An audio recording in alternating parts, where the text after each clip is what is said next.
Le nouveau coronavirus, le SRAS-CoV-2, serait-il le résultat d'une manipulation artificielle ou encore du génie génétique?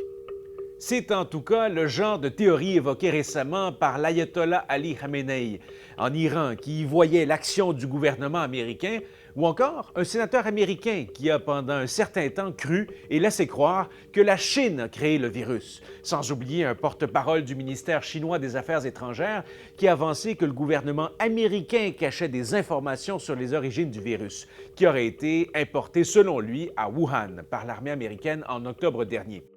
Bon, dans tout ça, il y a notre collègue de CBC, Andrea Belmar, qui a mis les choses au clair dans un article récent.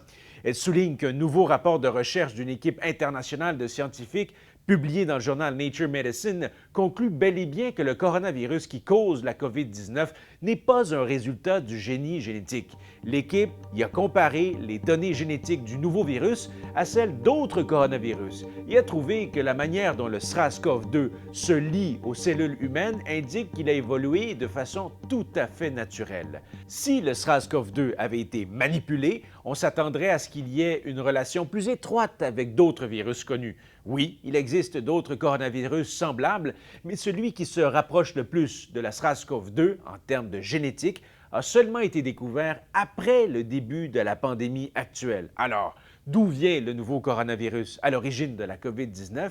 Les données existantes tendent à démontrer qu'il est semblable au virus de chauve-souris, ce qui fait des chauves-souris la source la plus probable du virus actuel, mais d'autres recherches scientifiques seront nécessaires pour le confirmer.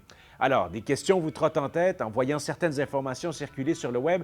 Écrivez-nous, décrypteur au pluriel, radio-canada.ca et consultez notre groupe Facebook et notre page web. Salut!